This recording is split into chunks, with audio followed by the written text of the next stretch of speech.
Now, Mohamed, you've been in Salah's been up and operational for about 6 years, but how was that decision taken? Why did you decide that CCS was the best route for Algeria to go?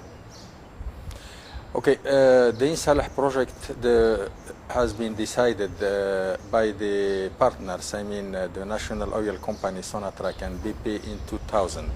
And at that time, it has bring to the table the possibility to use this option of CO2 sequestration. And at that time, Sonatrach and BP are both, two companies who want really to participate to reduce the CO2 emissions.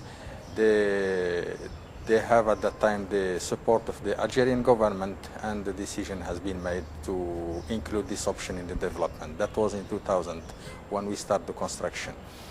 And then we start production 4 years later, I mean in 2004, exactly July. We are now producing since 6 years, and we are sequestering CO2 since 6 years now. But you didn't have to make this choice. There's really nothing in it. When you look at European countries and in more developed world, they're part of an emissions trading scheme. There's some almost monetary impetus there for them. But there's nothing, there's no real deal for you in this. At that time, there was no deal for us. The country has no obligation to, with the international community, or they have no obligation to apply the Kyoto protocol.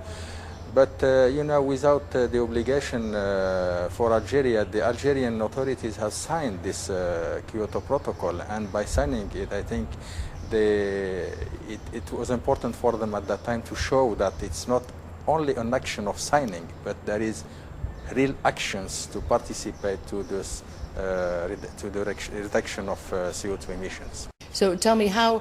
This has really brought the international attention on in Salah, so you must be very proud of the achievement to be able to actually showcase this. Yes, we are very proud of this because we are a real-scale laboratory, and the international community and the oil and gas community are looking to what's happening in Salah, what will happen in the future, just to be sure that this technology can be applied everywhere in the world when a reservoir is available. And as I say, we are very proud to be a real-scale laboratory to test this technology.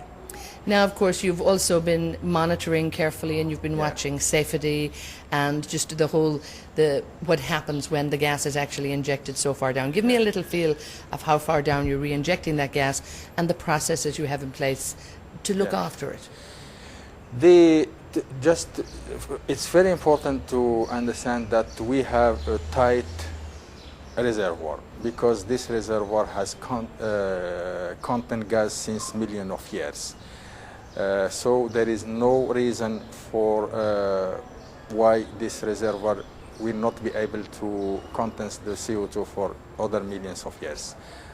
However, we have put in place a monitoring process to check the integrity of the well, to check the possible seepage to the atmosphere, the soil deformation, the migration of CO2, and all this is done by ourselves and by our partner JIP. This is the Joint Industrial Project, in which many companies are involved, and many governmental and non-governmental organizations are involved by financing, by supporting. And so far, we don't notice anything that shows that CO2 is not behaving as expected. I mean, stay in the reservoir for millions of years. Now, the gas in Algeria, and particularly out in the fields in Salah, this has a high content of CO2. Yes. So if you did not capture and store it, this would be really released into the atmosphere. And I believe this is what a lot of gas plants, particularly in desert areas, are doing. Should they really be looking at what you're doing now? I think they should, because there is two possibilities: to re-inject or to vent to the atmosphere. And with the high contents of some reservoirs, like in Salah, I think they have to follow our example. And I know that there is strong recommendation from the Algerian authorities for the new developments, when the CO2 content is important, to include the sequestration option in the project. So with any of the new blocks that are coming on board, are you talking to partners about that this, is it a requirement or is it just a suggestion right now? It is a strong suggestion, not yet a requirement, because it depends on many things, and mainly of the availability of a reservoir, the cost compared to the whole project, etc. But I can say that, and as an example, we have the Gasset Wheel mega project, in which it's likely, I say likely, that this sequestration will be an option. You must be the envy of many of your international colleagues because you have the government support, you have industry support. So what will you say to other groups out there who are really trying to push the CCS agenda?